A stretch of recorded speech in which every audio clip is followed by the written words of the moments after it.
Hi, I'm Adam, a tutor from the Frank Business Communication Center. Today, we're going to talk about the storyline of your report deck, how you will direct your project's content toward a purpose. By the end of this presentation, you will understand the different components of a storyline and gain strategies for how to use this tool to optimize the impact of your report deck. We'll begin by establishing a shared understanding of what storylines are. Next, we'll talk about how you can target and change your audience's attitudes or actions. You'll then learn how to develop a storyline statement that will guide the construction of your deck. You'll gain strategies for big picture ordering of the report deck, and lastly, we'll briefly touch on micro-level organization of language and visuals. A storyline is the strategic flow of ideas serving the purpose of your communication. The storyline is how you intentionally direct your ideas. In your report deck, ideas are the content of your slides. Your ideas should be ordered to meaningfully build on each other, serve with each other, toward your project's purpose, what you want to achieve by communicating. Movies have storylines, scenes that build on each other to a plot that makes the audience feel or react in some way. Even in conversations, our ideas are threaded together to achieve a purpose, perhaps to persuade or entertain. We do this naturally day to day, but for a more complicated group project like the report deck, storylines require more planning. To avoid confusion, note that storylines are not the same as theses.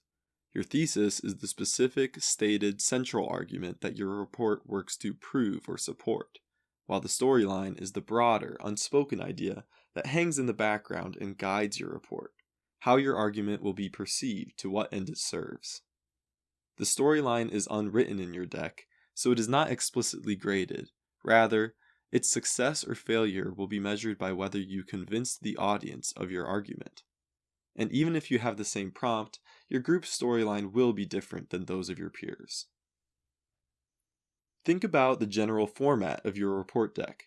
As you construct claims, you'll make miniature arguments in the body slides that refer backwards, working to support the beginning thesis of the report.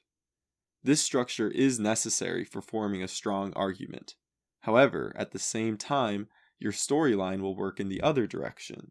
It will dictate how you order your content to build toward and past the conclusion of the report, how you lead to a meaningful audience impact.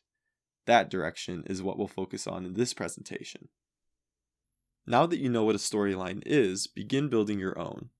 First, identify who your audience is. This will likely be stated in your assignment prompt. Then, think about the way you want them to change as a result of reading your report deck. Hone in on the specifics. Do you want them to change their attitude, to implement a recommendation you propose, or simply to be more knowledgeable about a topic? Jot down some ideas. Once you and your group mates have done this exercise individually, share your answers with each other and come to a consensus so that you can begin constructing a storyline statement as a team. Your instructor may refer to the storyline statement as a positioning statement or a guiding statement. You will form this statement before you begin creating the report deck. It is the sentence or two that directs the overall arc of your project, what drives it forward to a conclusion. The storyline statement says what you want to happen as a result of your report. It should outline your goals in a specific, measurable, assertive way. Say who your audience is and what they'll do after reading your report. Consider all aspects of your desired outcome, including the timing if applicable. Your team should make your storyline statement together because you will string your whole deck along this idea.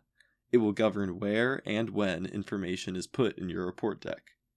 However, this statement will not actually be written in your report. You can see how an investor may be off-put or even offended if they read this sentence in a report, telling them what to do. The storyline statement can help you discover what needs to be included in your report.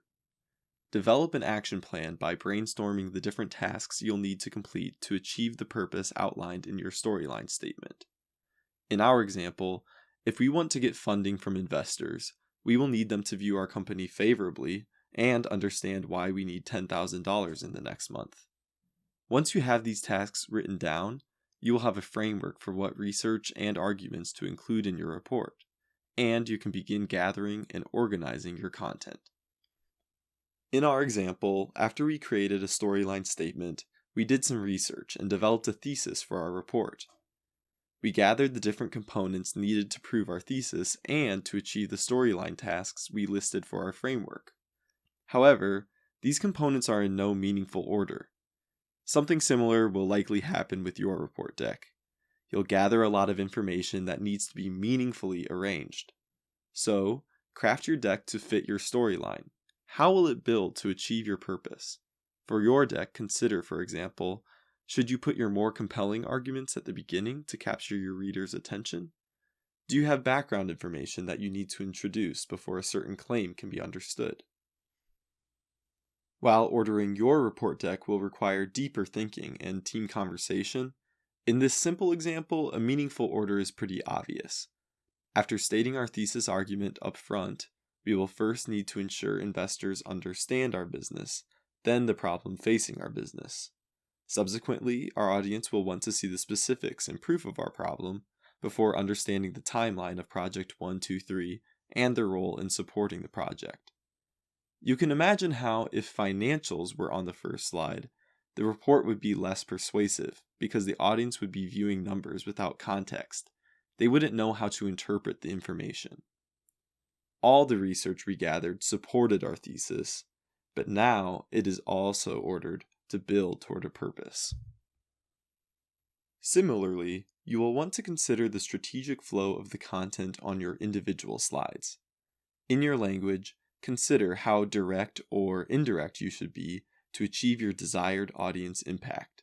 What should your tone be according to your storyline statement? Even visual components like white space and graphic design should be governed by storyline, serving the purpose of your communication as effectively as possible. In your project, put the advice we talked about in this presentation together to develop a report that would impact your audience.